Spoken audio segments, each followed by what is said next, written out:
Good. Okay. Good afternoon, everybody. It's great to see the theatre full at the end of what's been two very long days. So it's great that you're all still enthusiastic and looking forward to this evening's plenary.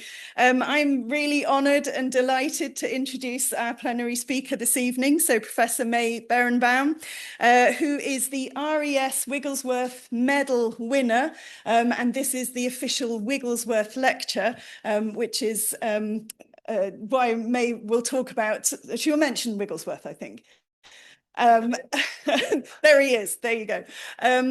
And for those of you that don't know, the Wigglesworth Medal is the highest honour that the society can confer on a scientist. So it's awarded for outstanding service to insect science. And so we're really thrilled that May is here to be able to share her insect science with us this evening. And May's no stranger to awards and honours and celebrations. She has been a fellow, an honorary fellow of the Royal Entomological Society since 2012, and I like to think that honorary that honour that was bestowed on her in 2012 possibly influenced the next honour that she got, which was the National Medal of Science from Barack Obama in the White House in 2014. So first the Royal EntSoc, then the White House. And I'm not going to go through all the rest. She has tons of awards and medals. She even has a species of cockroach named after her. And this might be more exciting for people of my generation, a character on X-Files. So if any of you remember that. May's research is in insect-plant interactions and the chemical, the genetic and the molecular basis for those, and the application of that understanding to sustainable management. So I think she's of a lot of interest to all of us in the room. And the other thing that May has done in her career is to be really passionate about the communication of insect science and about bringing insects and understanding of insects to a general audience. So through science communication and informal education, and so that's something I think that's a really fantastic thing that we could all learn from. So I'm not going to speak anymore. I'm just delighted to hand over to May to give the Wigglesworth Lecture. Thank you.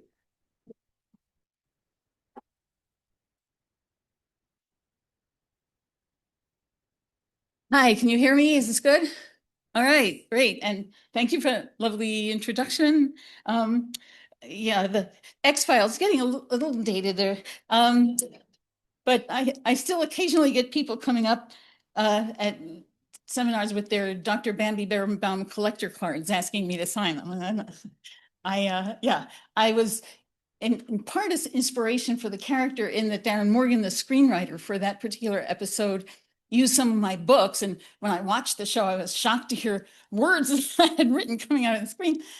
But they cast Bobby Phillips in the role, who's a total babe, and that kind of departed from reality. So, but in any case, I'm just thrilled to be here. I did not miss the Congress last year, or the meeting in Japan last year, just to be here in the United Kingdom to receive the Wigglesworth Award. I cannot think of a more appropriate place for this great honor, and I really appreciate it. Then I know I'm between you and dinner. So first, a personal preface. Thank you, Royal Entomological Society. The Wigglesworth Medal is particularly meaningful to me because his writings were instrumental in convincing me to pursue a career in studying and endlessly admiring insects. There in the middle, you see that copy of his famous popular book, Life of Insects, which I have had since 1973. That's the copy I acquired in 1973. And it was one of the best introductions I could have had to the life of insects.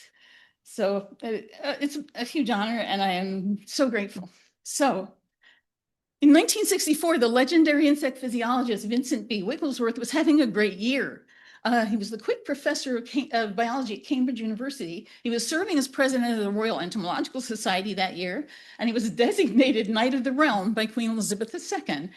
As well, his classic book, Life of Insects, was published by Weidenfeld and Nicholson and subsequently translated into several languages.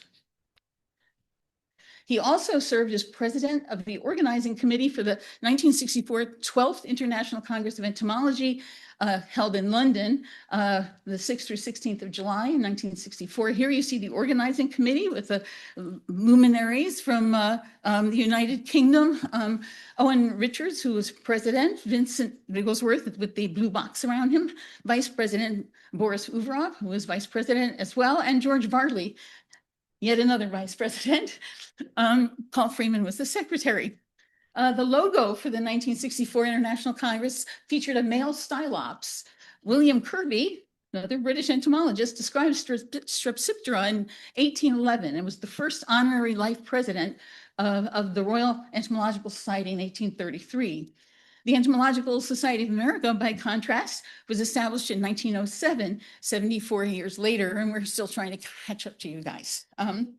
And you'll hear throughout the talk, it was hard to get everything into an hour because it's on two sides of the Atlantic. So I have to give equal time to the old world and the new world. So let's see how this goes. So at the 1964 12th International Congress, Wigglesworth gave the inaugural address, which he called 50 Years of Insect Physiology. And that was subsequently published in a collection of his essays titled Insects and the Life of Man. There's the table of contents with all the essays there. As he wrote about the address, it starts off in an autobiographical vein, and many of the audience must have feared that they would have to listen to a personal saga. In fact, the lecture outlines the extent of knowledge of insect physiology as established in 1912 and sketches some of the major developments in varied fields during the ensuing 50 years. So among the personal anecdotes he did share was the reason he didn't attend the first meeting of the International Congress of Entomology, which was held in England, which was held in Oxford, not far from his childhood home. And the reason probably wouldn't surprise you, as he recounted, the first International Congress of Entomology to be held in England took place at Oxford just over half a century ago. I did not attend on that occasion. I was too busy collecting insects in the countryside. Born in the north in Lancashire, my parents had moved south to Hertfordshire in 1911. For me, it was like discovering El Dorado. So rich in insect life were the lanes and woods of Hertfordshire in those days. And he added, parenthetically, how different today when industry and suburbia are sweeping everything before them. I think if he were here today, he would be horrified at the extent of the sweeping. So how different? Well, known then for its roses, breweries, and watercress industry, today Hertfordshire hosts a hydrogen gigafactory. I actually don't know what that is. A space technology center, and a variety of aerospace and entertainment businesses.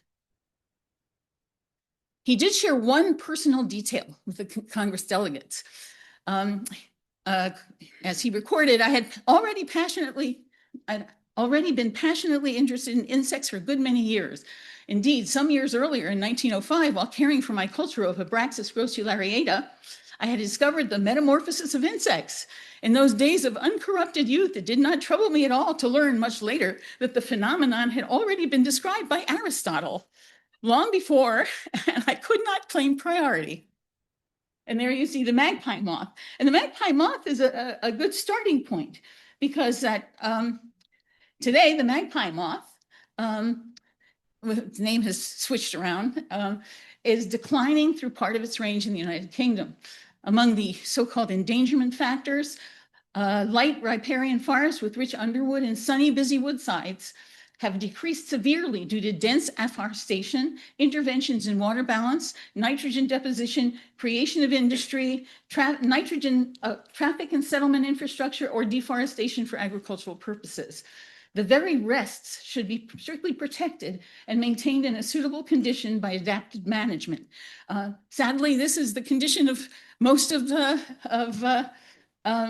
North America and Europe today. Right. Now, decline is not a new thing for British Lepidoptera. The British journal Nature, believe it or not, published correspondence noticing the decline of other lepidopterans 130 years ago. Good luck trying to get that published in Nature right now. But in 1895, W. Ward Fowler wrote that the black-veined white butterfly, Aporia cratigae, once, quote, tolerably abundant in England, had disappeared by the mid-19th century, possibly due to its habitat being encroached on by suburbs.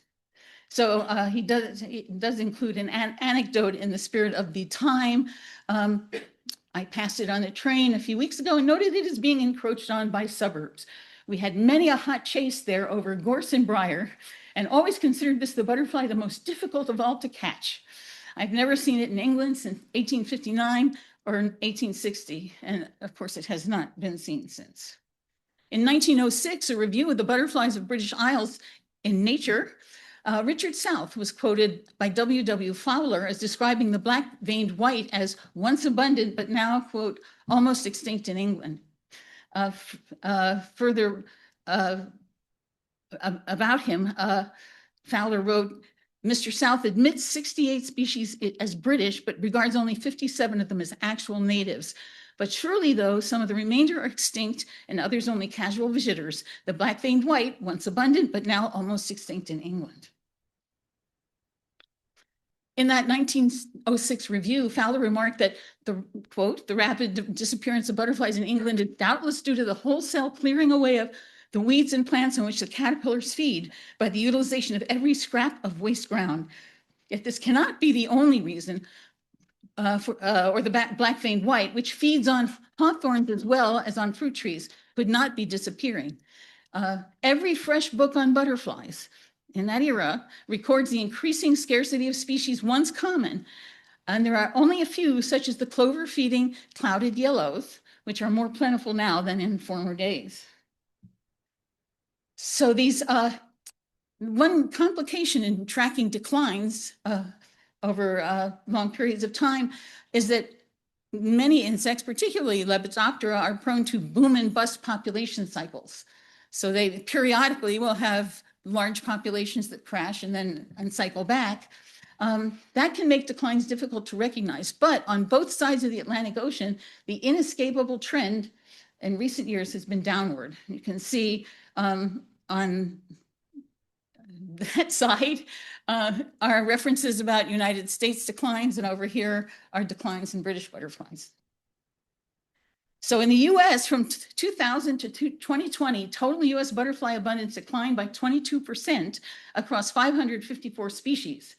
The authors, Edwards et al., note that butterflies are the most surveyed insect taxa. I think that is a point that is indisputable. But it also is a reminder that there may be greater declines that are simply going unrecorded.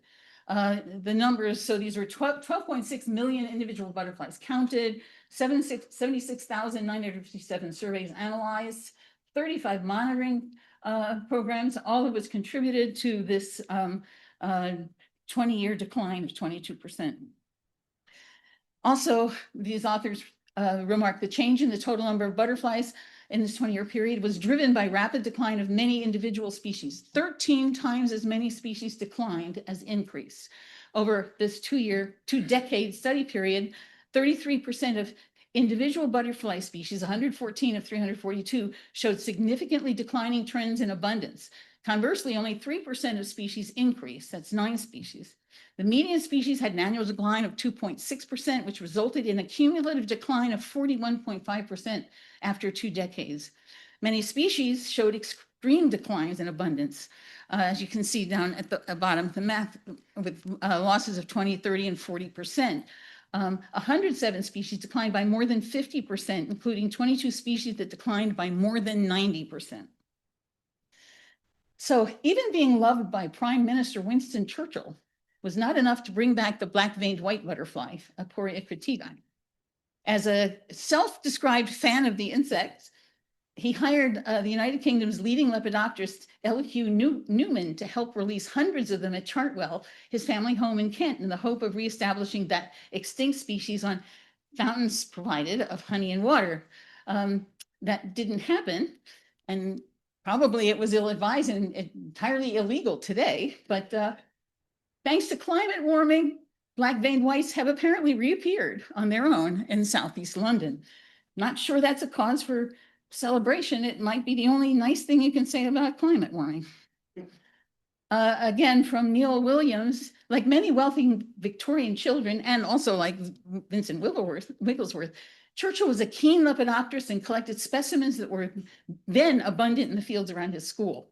Unlike many of the other children, he maintained his interest into adult life, as we have, and was stimulated by the species he encountered in his travels to South Africa, India, and Cuba.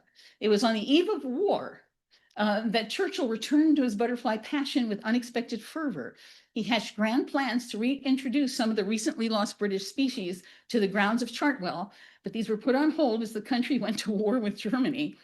Although must have been a distraction. Although he was unsuccessful at introducing lost species, he reared many native species in cages in his butterfly houses.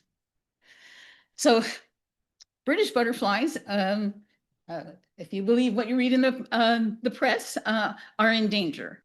The species at risk represent a broad taxonomic range. There are nymphalids, like the fritillaries. There are lycaenids, like there's some in the Adonis blue, chalk-hill blue, pierids, swallowtails, and skippers. There have been calls, emergency calls, declared over the falling butterfly, UK butterfly numbers, and many posts in the popular press about what is at risk of being lost forever. So half of UK's butterfly species vulnerable to extinction were determined to be vulnerable to extinction as 5 additional species joined the list back in 2022. The big butterfly count in 2024 results revealed the lowest numbers on records. So overall, participants spotted just 7 butterflies on average, 15 count, and a reduction of almost 50% on last year's average of 12, and the lowest count in the 14-year history of the big butterfly count. And the majority of species showed declines compared with just the year before, 2023. So why the UK's butterflies are booming right now? Hot weather probably was an improvement over the cold, dreary winter weather of the preceding year. But the standards, I think the author of this piece from the conversation makes a really good point. Our standard for what constitutes a great year for butterflies has been considerably lowered due to the extent of loss over decades and centuries. The great butterfly summer we are having might be comparable to an awful year 80 years ago. Similarly, this hot and dry weather is good for a while, but if it doesn't start raining soon, plants are going to wilt. So intense heat is not good. Climate change is clearly a contributing factor to accelerating declines. That said, 2025 was such a good year that butterflies even showed up courtside at Wimbledon at the tennis tournament in London. There you have. That just thought that was, I don't know if they charge admission or not, but a nice sight to see. So on the downside, several butterfly species appear to have gone extinct in Britain in the 20th century. And again, 80% of British butterflies are experiencing declines. That said, some species thought to have gone extinct keep turning up. You can see the headline, large tortoiseshell butterfly returns to Britain after post-war extinction. Checkered skippers have been found in Scotland. The original British subspecies of large copper is extinct, but continental subspecies have been introduced and become established. The Mazarine blue is a vagrant here. Again, checkered skipper reintroduced and the large blue also reintroduced. Now, this small pearl-bordered fritillary, Beloria selene, has plummeted in numbers since 1975. 66% in abundance, 71% in distributional range. The green-veined white, Pyrrhus napi, is also in, quote, significant decline. So the UK butterflies lost 6% of their total abundance at monitored sites, 42% of their distribution from 1976 to 2019. Nearly twice as many species have decreased in at least one measure than have increased. Hardest hit are the habitat specialists found in grasslands, heathlands, and woodland clearings. Faring less badly, but still decreasing, are butterflies in countryside farms and in urban areas.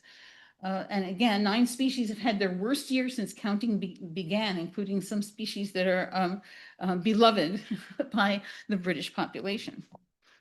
Moths also have gone missing, perhaps with a little less fanfare and attention.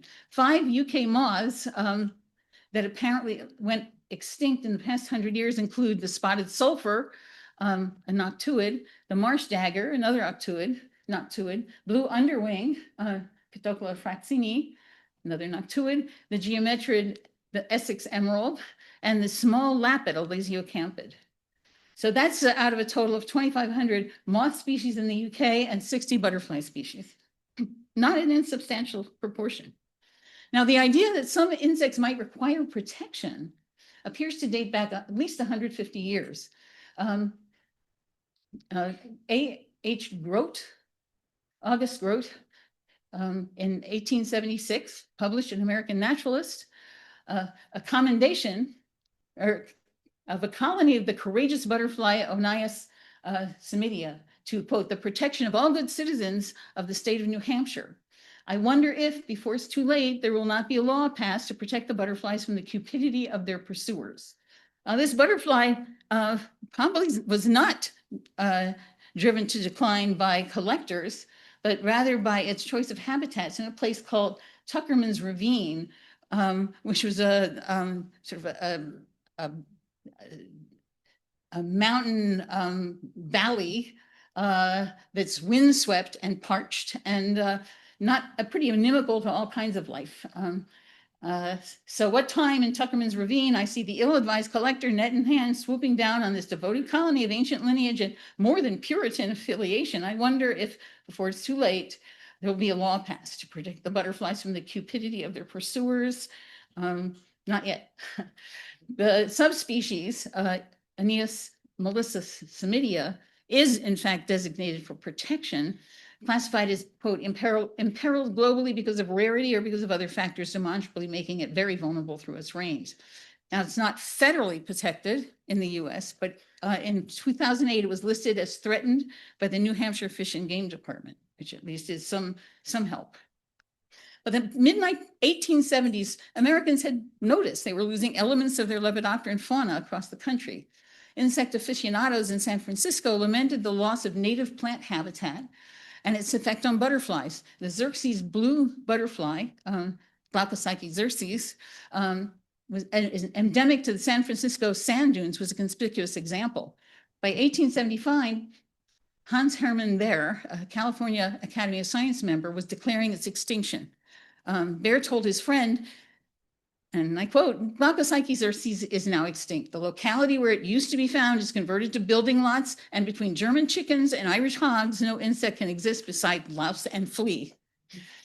Now, populations of its host plants, Lupinus arboreus and Lotus scorpiarius, 2 legumes, had declined precipitously as the city expanded and basically gobbled up the sand dunes.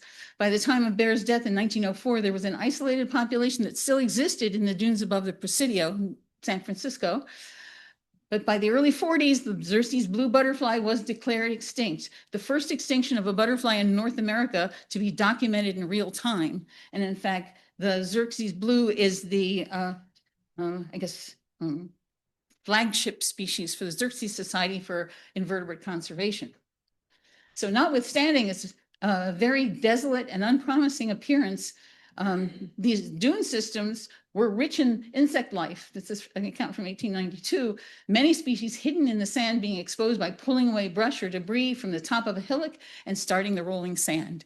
So a habitat that did not look like it was conducive to establishing a diversity of butterflies, in fact was. Baer was among the first to try to explain insect decline.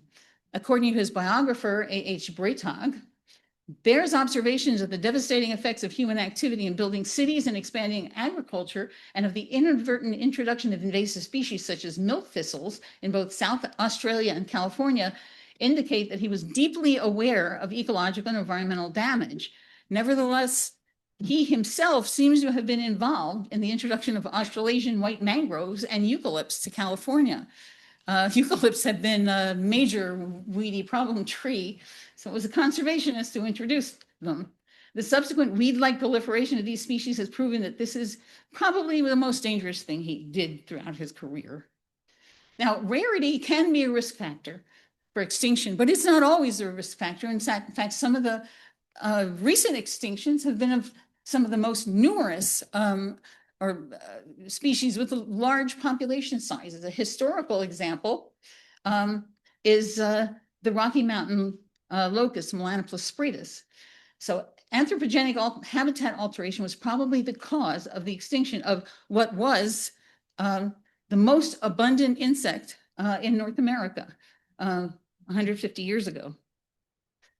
So here's the story of the Rocky Mountain locust. In 1880, A.L. Child of the U.S. Signal Corps estimated a swarm 1,800 miles long, 110 miles wide, was almost sufficient to cover all of Wyoming and Colorado. That's up at 200 square miles. That was a single swarm. The largest swarms, the last largest swarms, 1873 to 1887, caused $200 million in damage to crops in at least 5 states. That's not adjusted for current equivalent value. The locust consumed all available vegetation, also nibbled leather, wood, and garments while people were still wearing them. Thousands of dead locust bodies made travel by road or rail hazardous. Their dead bodies created slicks that created many accidents. Attempts to manage the swarms mechanically with fire, explosives, and horse-drawn mechanical devices called hopper dozers also could not hold back the horrors. There you see a picture of a horse-drawn hopper dozer. States offered bounties for bushels of them, and in Missouri, the famous entomologist, state entomologist of Missouri, Charles Valentine Riley, tried to convince people to eat them fried in butter, and actually published a series of recipes. Now, what happened to the Rocky Mountain locust? Nobody can be certain, but apparently what happened, these locusts, between outbreaks, crowded into river valleys. And these happen also to be habitats preferred by settlers for farming. You know, one of the most vulnerable life stages of the locust is at the egg stage, when desiccation is a huge risk. So they need river courses as sites for oviposition. Farming, which also liked river courses, altered the landscape with cattle grazing, stream diversion, and beaver elimination, and that basically doomed North America's most abundant insect to extinction. The last living specimen was collected in 1902 from the Canadian prairie, and no one has seen it since. This just gives you an idea of the magnitude of these plagues. Now, concerns about declines in abundance in the USA began to increase in the early 20th century. This is W.J. Holland's moth book on that slide. In 1903, Holland remarked that, quote, the formerly very common rosy maple moth, Dryacampa, now Anisota rubicunda, has almost entirely disappeared, due no doubt to electric lights and gas wells. That famous ineluctable attraction of moths to flames. No studies I could find from that era demonstrating that connection, but it's a very reasonable hypothesis. So in 1901, Charles Johnson of the Boston Museum Society of Natural History lamented, I have to come to Maine to get larger Lepidoptera now. No use looking for them in Massachusetts since the general spraying for gypsy and brown-tailed caterpillars. Now, at the time, these were not synthetic organic insecticides. This was lead arsenate, which is a very generalized toxin. By 1933, some American entomologists became sufficiently concerned about insect decline that a symposium titled The Influence of Civilization on the Insect Fauna of North America was held at the annual meeting of the Entomological Society of America. The participants focused mainly on economic impacts, but concern was also expressed for the rare and unusual insects threatened by agricultural intensification, urbanization, and other processes. The group did not propose any corrective actions other than reducing pollution in aquatic insect habitats. Now, at the same time in England, fen natural communities were profoundly altered by development and resource extraction. Peat comes from fens. During the Victorian era and subsequently, draining of fenland contributed at least to the decline of the large copper Lycaena dispar. In 1936, the Entomological Society of America President Edith Patch devoted her presidential address to the concept of protecting beneficial insects. Her speech was reproduced as a bulletin of the Brooklyn Entomological Society under the title, Without the Benefit of Insects. She asked, quote, "Are these and many other blessings bestowed by the grace of hexapods assured to mankind forever and ever? Amen? Is the fate of certain native insects an affair for museum regrets only? Is not the reduction in native pollinators already influencing agricultural practices? For several seasons, there have been serious losses under alarming conditions, due in part to an overcrowded population of honeybees in many districts. Bee diseases have been on the increase." Again, this is a headline you could have read last year. 60% losses in the United States of overwintering bees. Patch continued, "If the time ever comes when insects are fought to the extent recommended by economic entomologists, there will be, in consequence, the greatest of economic disasters due to the scarcity of insects. Like it or not, we need them." And they have been going extinct. This is Glaucopsyches xerces, a lycaenid butterfly. It was the first North American species whose extinction could be directly attributed to human action. This was a species that was found in those sandy areas near San Francisco. And the destruction of the sand dunes led to the disappearance of the xerces. So in addition to all the other stresses, by 1945, DDT was widely deployed. It was its toxicity to insects was discovered in 1939. It was widely deployed in World War II. It stopped a typhus epidemic in Italy. And after that, it was used for absolutely everything, sort of jaw-dropping. People used it in wallpaper for children's nurseries. Anyway, and by 1945, two war products, DDT and airplanes, were being used against insect outbreaks, particularly gypsy moth, up in New England, despite the fact that people knew the adverse effects on beneficial insects. You know, one person who was very passionate or very knowledgeable about these adverse effects was Rachel Carson, author of Silent Spring, who argued for reducing reliance on synthetic chemical pesticides due to their adverse environmental effects. She referenced the aerial applications for gypsy moth control in New York State and elsewhere that led to massive losses of honeybees and subsequent lawsuits filed by beekeepers, remarking famously, "It's a very distressing thing to walk into a yard in May and not hear a bee buzz." That's where the Silent Spring comes in. Public sentiment, however, did lead to the creation of the Environmental Protection Agency in 1970 and a ban on domestic use of DDT in 1972. This is a New Yorker cartoon. I don't know if you can see the deadline. It's of I guess the text. "I had just come to terms with fallout and along comes Rachel Carson." So I guess the 60s were a tough time for people. Now, public interest in insect conservation began to grow in the wake of the publication of Silent Spring. Very compelling book. She was a gifted writer, clearly documenting adverse effects of overuse of synthetic organic insecticides and arguing for a more balanced and rational approach to insect management. The general backlash against pesticide abuses elevated concerns about non-target impacts on beneficial species other than bees, and the scientific community partnered with concerned citizens to raise awareness and demand legislative action. In December 1971, the Xerces Society was founded, initially dedicated to Lepidoptera, but eventually expanded to encompass all invertebrates. In 1973, the Endangered Species Act was enacted in the US with the stated purpose to conserve imperiled species and the ecosystem upon which they depend. Directs the US government to list species as endangered or threatened, and importantly, to designate critical habitat for species listed and develop recovery plans. That was the key element, was habitat protection, because you can't save a species without saving its habitat. Now, the announcement that insects would be listed for protection for the first time in the US wasn't exactly front page news in 1975. In fact, it was page 39 news in the New York Times.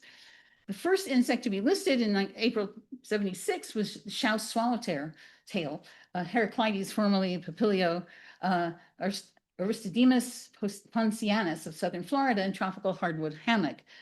It remains the only federally protected swallowtail. And now there are a lot of species. Here they are listed by taxonomic group. These are the Lepidoptera. Just about every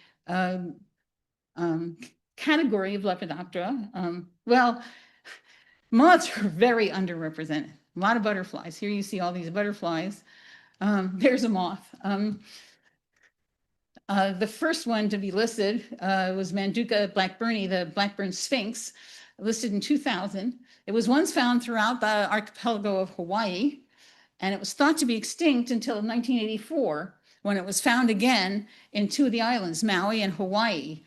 The supposition or the hypothesis is that Manduca sexta is the tobacco hornworm, very close relative, and Manduca sexta attacks tomatoes and was the target at that time of a biocontrol effort to manage Manduca sexta, and it appears that the parasitoid introduced was also happy to attack and ultimately possibly eliminate Manduca blackburni. Another example of the consequences of extinctions, and notably co-extinction, because plants and insects are so, especially in terms of pollination, so closely associated that if you lose one, you lose the system. The Alula, Brichamia insignis, is a plant in the Campanulaceae, a critically endangered endemic plant found only on sea cliffs in the island of Kauai. It has no known pollinators today. It is hand-pollinated by biologists who have to scale cliffs and hang from ropes to do this. So it's not for the faint of heart. Anyone who thinks working with Lepidoptera is in any way not challenging.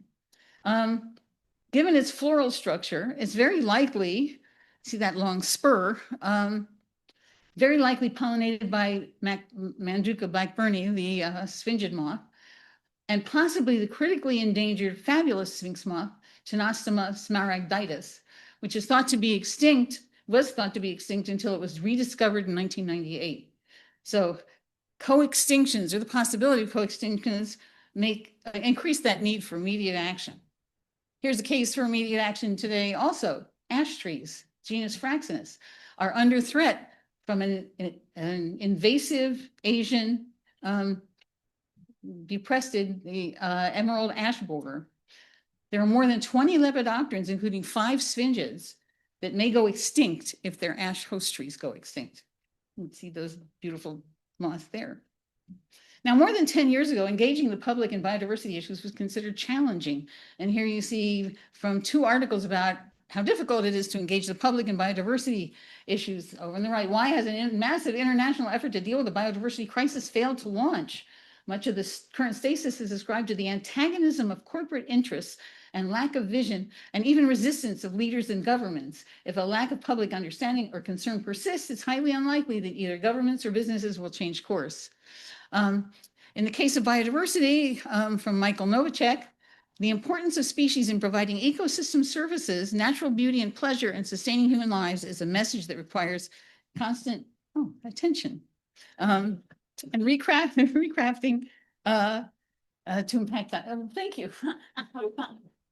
That's so thoughtful. I don't tip, right? Okay. So things are improving. One survey from 2018, nearly 90% of Americans are willing to help save animals from extinction, but they just don't know how. So it's on us to improve the messaging and to improve the information transfer. So looking back, it took a quarter century to go from E.O. Wilson defining the term biodiversity to fearing that we might lose it all.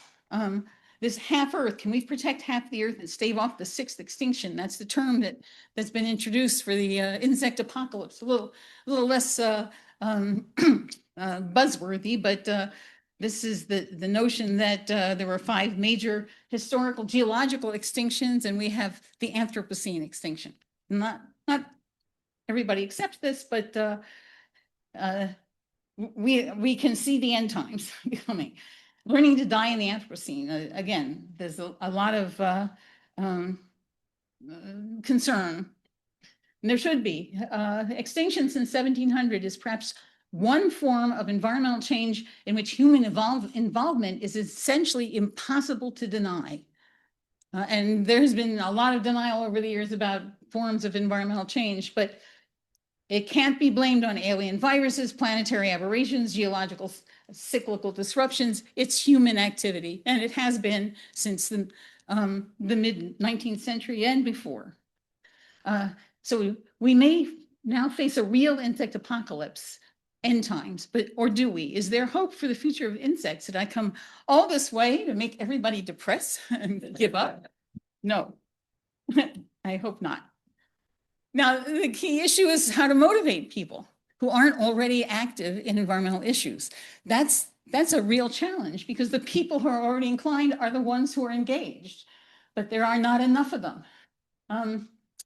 I took out a slide to save time, but I'm going to tell you about it and not save the time. Does anybody here know who Shabuzi is? Okay, makes my point. Shabuzi had the #1 song on the Billboard Hot 100 for 19 weeks last year. Yeah, so he's not a household word, a name. I won't tell you how I know who he is, but I did a Google Ngram viewer search to see how many times insect decline appears in the literature and how many times Shabuzi appears. And you can't even see the insect decline line next to Shabuzi. And there are so many Shabuzis in the world. I look at headlines in London newspapers, I have no clue who cricket stars are. And yet probably at least some people here might know. I don't know. But the point is, we're not getting the word out. We pat ourselves on the back on our outreach and support, but we're mostly preaching to the choir. Educational efforts need to be directed more toward individuals not already associated with environmental organization. So for the majority of Americans, at least, doing something to save pollinators, not to mention other insects, might seem like a lot of work. Here you see 3 ways to boost pollination, 4 ways you can help pollinators, 5 key ways to help pollinators, 6 simple ways you can help save bees, 7 easy ways you can help bees, 8 ways you can help save the bees. At the very least, time consuming, with 10 ways to protect our pollinators, 12 ways you can help save the bees, or maybe even overwhelming.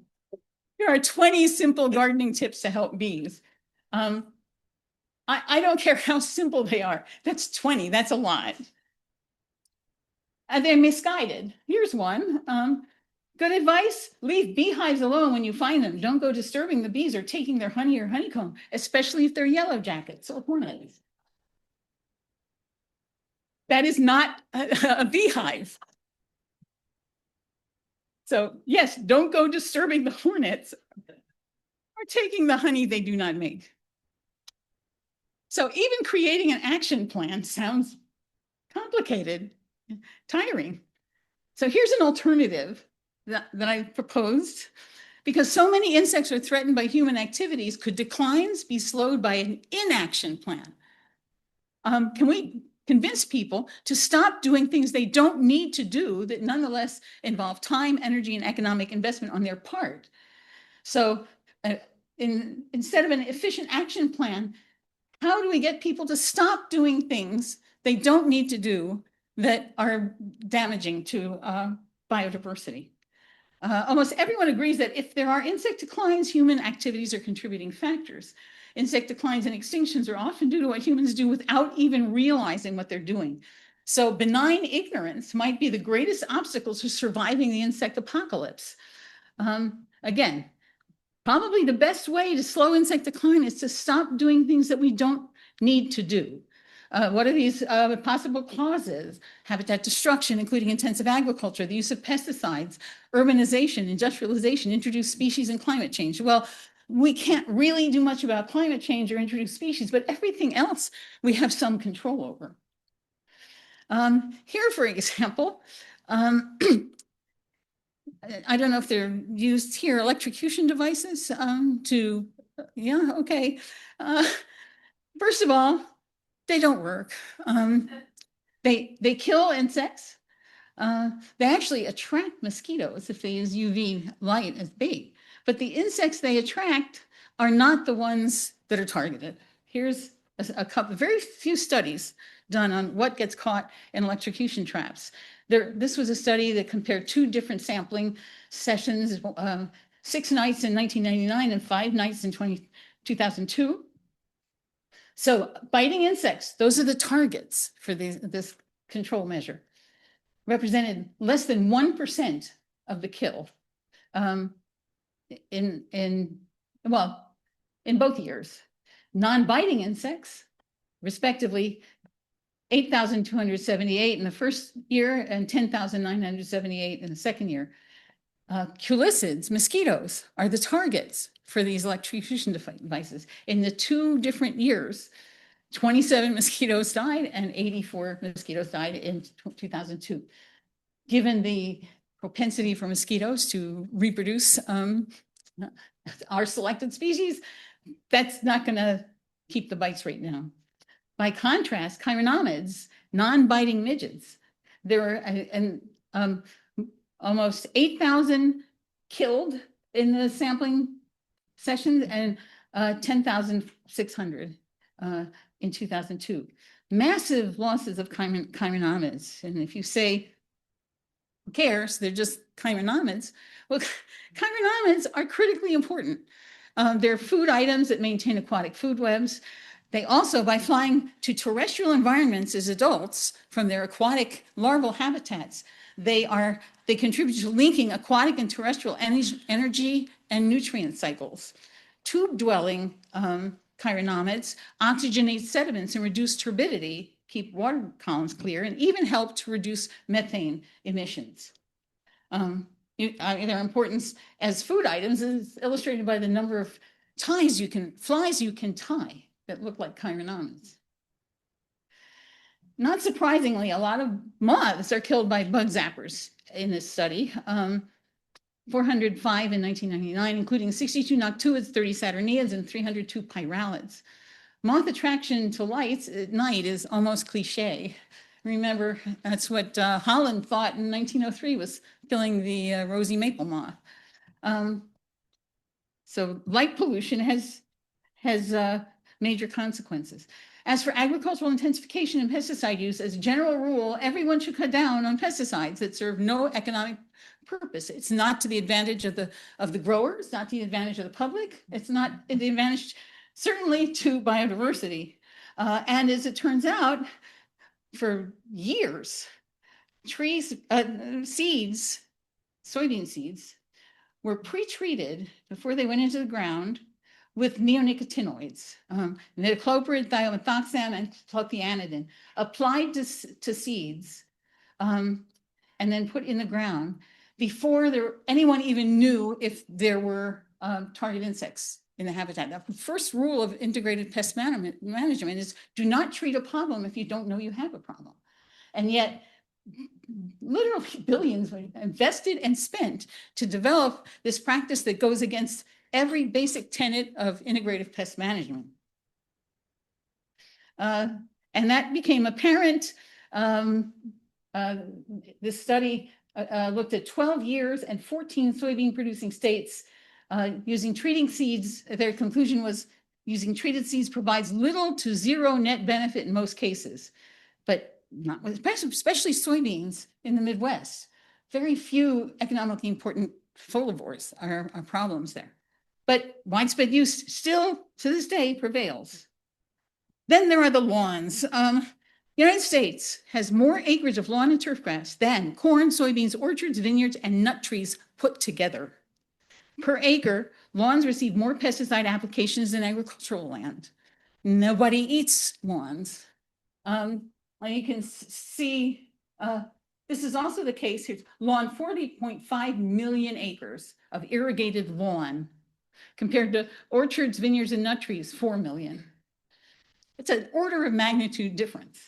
And it's true here in Britain as well. Okay, and in addition to demanding relatively large investments of time and money for maintenance, lawns are not generally great for pollinators. Here are a number of studies that demonstrate the hazards of that insecticides present to pollinators that forage on flowering weeds in treated lawns.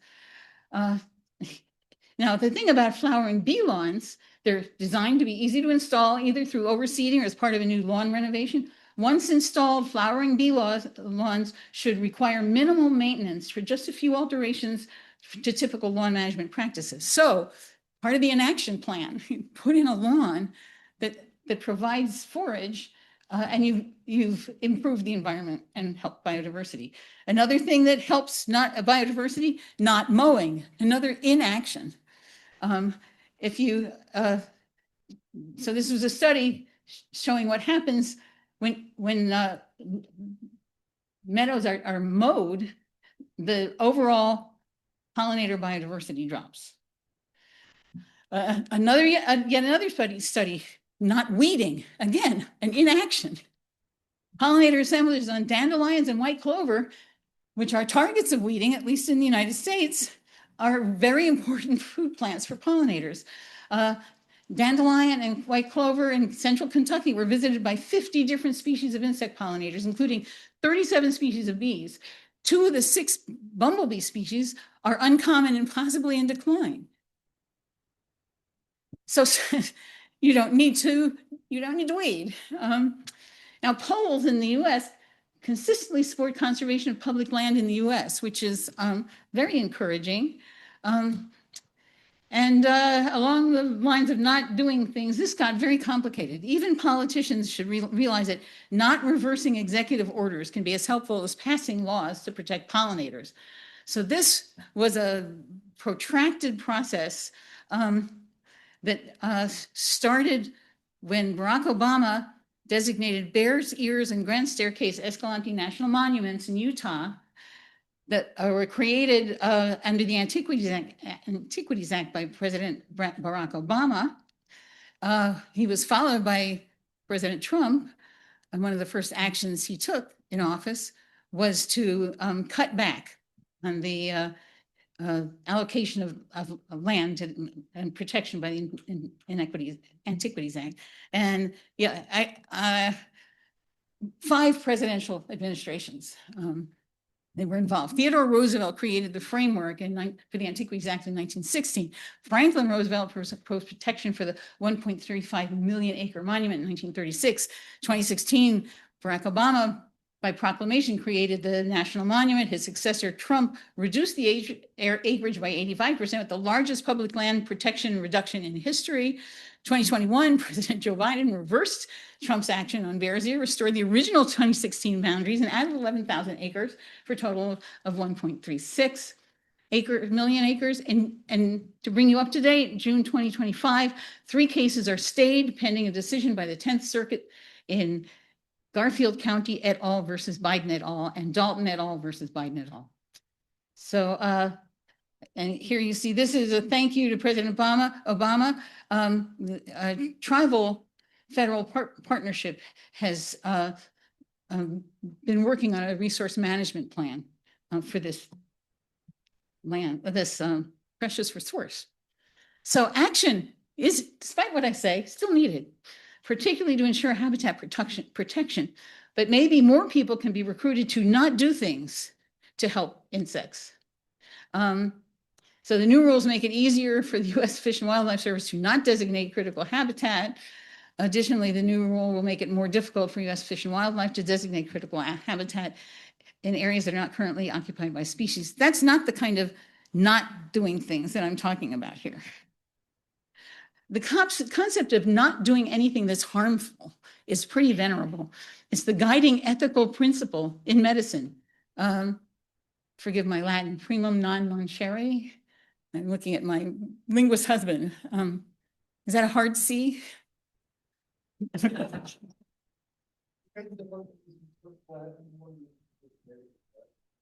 It's the biggest laugh of the hour. First, do no harm. Okay, non-maleficence, derived from the maxim, one of the principal precepts of bioethics. It works for medical students. It should work for us as well. It was the idea of banning paper bags, 59 plastic bags. 59 countries have banned plastic bags. Nobody needs plastic bags. If we can just take, not do anything harmful, we will be so far ahead of the game. Don't buy ivory. You don't really need to buy ivory. As long as there is a market for ivory, there will be poaching and there will be death of endangered vertebrates. And we care about those too. So first, do no harm. And that's the thought I'll leave you with. And I want to thank you and the Royal Society. I want to thank the federal and private funding agencies that gave us support for 40 years, generations of students and research collaborators whose curiosity remains a major motivation to learning about insects. And thank you all for admiring insects.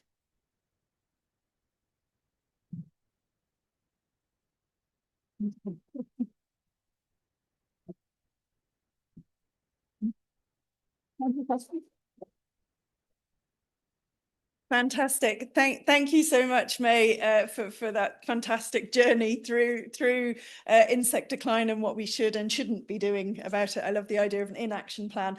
We probably have time for a couple of questions, if anybody would like to ask May a question. Okay, we have one all the way up the back there. I know. And if there's another one.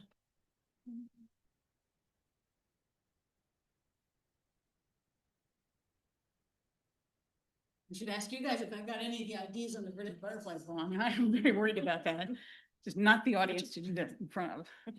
Yes, thanks very much, May, for the talk. And I mean, the talk was quite focused on American examples, but I guess we should try and act where we think we can make the biggest difference. And I'm wondering what your thoughts are on where we can make the biggest difference. It could be on the face of it, the US is very, very far gone down the path of industrialization and intensive agriculture.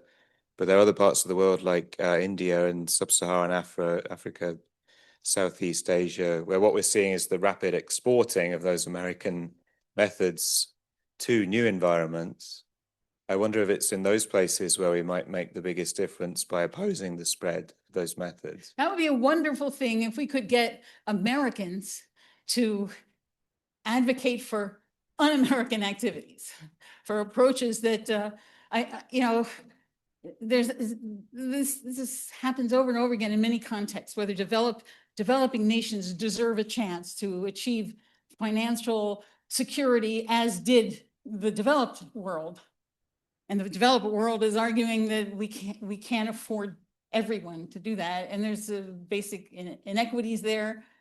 This is, as I guess for want of a better phrase, above my pay grade. I don't know how to make the case, but it is important to recognize that there are conflicting priorities. And I just, all I can suggest is we need to do better messaging. We have them, the kids.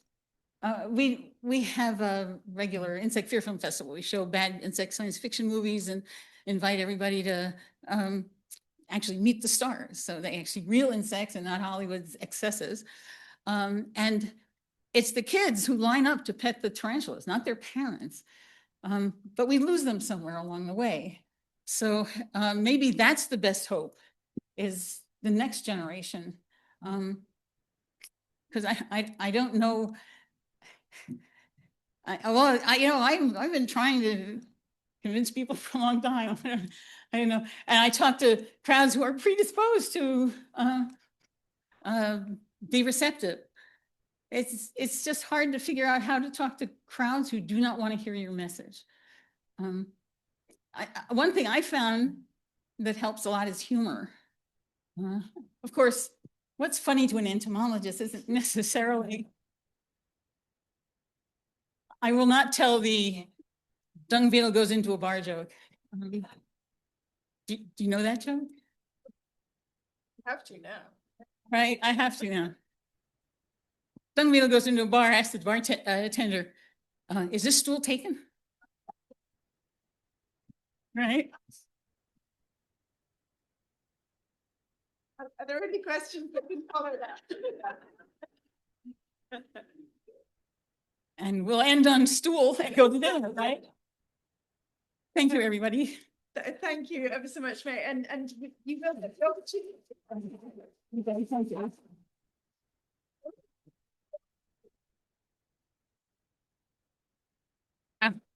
I was just going to finish by saying that if you didn't get the opportunity to ask a question now, or if you need to think about what you might like to ask May, she will be here tomorrow morning in the Meet the Speakers session. So you might get a chance to ask a question then. But for now, thank you so much. That was fantastic. Thanks for listening.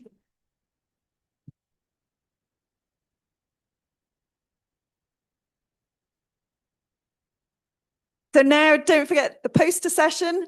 A chance to pitch your paper to the editors of the journals, and then you can go party and dance. Thank you.